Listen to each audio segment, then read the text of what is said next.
নমস্কাৰ বন্ধু-বান্ধৱীসকল, মই ফাৰুক। আজিৰ দিনটোৰ বহুকেইটা গুৰুত্বপূৰ্ণ বিষয়ৰ ওপৰত এইটো ভিডিঅ'ৰ যোগেদি আলোচনা কৰিম, গতিকে চেনেলটো ছাবস্ক্ৰাইব কৰি ল'ব। আজিৰ প্ৰথম গুৰুত্বপূৰ্ণ খবৰটিয়ে হ'ল কৃষক মুক্তিৰ কোনে কোনে বিজেপিত যোগদান কৰিলে। আনুষ্ঠানিকভাৱে বিজেপিত যোগদান কৰিলে কৃষক মুক্তিৰ ২৬ গৰাকী নেতাকৰ্মীয়ে। বিজেপিৰ ৰাজ্যিক সভাপতি ৰঞ্জিত কুমাৰ দাসৰ উপস্থিত অনুষ্ঠিত এই যোগদান কাৰ্যসূচীত উপস্থিত আছিল সাংসদ তপন গগৈ আৰু বিজেপিৰ কেইবাগৰাকী জ্যেষ্ঠ নেতা।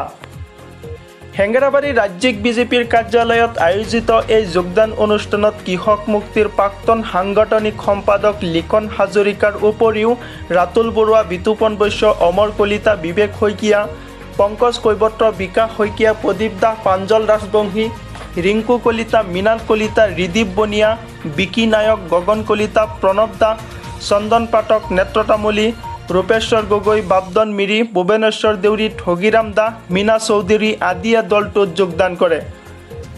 আজিৰ দ্বিতীয় খবৰটিয়ে হ'ল আজিৰে পৰা অসম বিধানসভাৰ গ্ৰীষ্মকালীন অধিৱেশন। কৰোনা মহামাৰীৰ মহাসংক্ৰমণৰ মাজতে আজিৰে পৰা আৰম্ভ হ'বলগীয়া অসম বিধানসভাৰ গ্ৰীষ্মকালীন অধিৱেশন।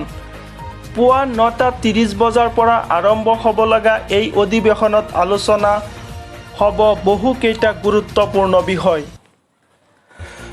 এই অধিৱেশনত বহুকেইজন বিধায়কে অংশগ্ৰহণ কৰিব নোৱাৰিব, কিয়নো প্ৰাক্তন মুখ্যমন্ত্ৰী তৰুণ গগৈৰ লগতে এইসকল বিধায়ক ক'ভিড-19ত আক্ৰান্ত হৈছে। শেহতীয়াকৈ দুদিন ধৰি চলা মন্ত্ৰী বিধায়কৰ ৰেপিড টেষ্টত ৫জন বিধায়কৰ পজিটিভ পোৱা গ'ল। বিধায়ক বীৰভদ্ৰ সাগেশ্বৰ, ঋতুপন বৰুৱা, নৰেন সোণোৱাল, আনোৱাৰ হুছেইন লস্কৰ আৰু নজৰুল হকৰ।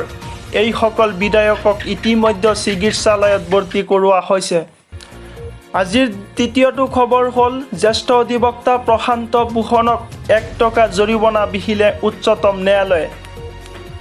ন্যায়ালয় অৱমাননাৰ অপৰাধত জ্যেষ্ঠ অধিবক্তা প্ৰশান্ত ভূষণক ৰায় প্ৰদান কৰিছে উচ্চতম ন্যায়ালয়ৰ বিশেষ বিচাৰপীঠে। ন্যায়াধীশ অৰুণ মিশ্ৰাৰ অধ্যক্ষতাৰ এই বিচাৰপীঠে প্ৰশান্ত ভূষণক অৱমাননাৰ অপৰাধত ১ টকা জৰিমনা বিহিছে। অহা ১৫ ছেপ্টেম্বৰৰ ভিতৰত যদি এই জৰিমনা প্ৰশান্ত ভূষণে নভৰে, তেন্তে তেওঁক ৩ মাহৰ শাস্তিৰ লগতে ৩ বছৰলৈ কৰিব নোৱাৰিব ওকালতি। উল্লেখ্য যে ইতিমধ্যে প্ৰশান্ত ভূষণে উচ্চতম ন্যায়ালয়ত ক্ষমা নোখোজো বুলি তেওঁৰ স্থিতি স্পষ্ট কৰিছে। বন্ধু-বান্ধৱীসকল, আজিৰ চতুৰ্থ খবৰটোৱে হ'ল উত্তপ্ত সদন, বিধায়ক ৰূপজ্যোতি কুৰ্মীক বহিষ্কাৰ। অসম বিধানসভাৰ প্ৰথম দিনটোতে উত্তপ্ত সদন। মৰিয়নিৰ বিধায়ক ৰূপজ্যোতি কুৰ্মীক মাৰ্চাল লগাই বাহিৰ কৰিলে সদনৰ পৰা। কৰোণাকেন্দ্ৰিক পৰিস্থিতি, অসম চুক্তিকে ধৰি বিভিন্ন প্ৰসংগৰ ওপৰত প্ৰশ্ন কৰিছিল কুৰ্মীয়ে উত্তপ্ত ভাষণ সামৰিবলৈ অধ্যক্ষই নিৰ্দেশ দিছিল যদিও মনা নাছিল সেই নিৰ্দেশ। কুৰ্মীক দমন দি বহিবলৈ কৈছিল যদিও নিৰ্দেশ নমনাৰ বাবে সদনৰ পৰা বহিষ্কাৰ কৰে বিধায়কজনক। বন্ধু-বান্ধৱীসকল, আজিৰ দিনটোৰ পঞ্চম খবৰটিয়ে হ'ল JEE আৰু NEETৰ পৰীক্ষাৰ্থীসকলৰ বাবে বিনামূলীয়া যাতায়াতৰ ব্যৱস্থা।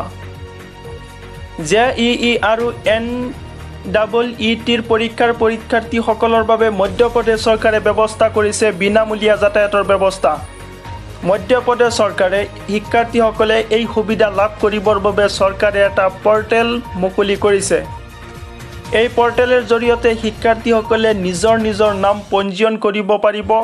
এই পঞ্জীয়ন ব্লক আৰু জিলা মুখ্য কাৰ্যালয়ৰ জৰিয়তে হ'ব বুলি জানিবলৈ দিছে মধ্যপ্ৰদেশৰ মুখ্যমন্ত্ৰীয়ে।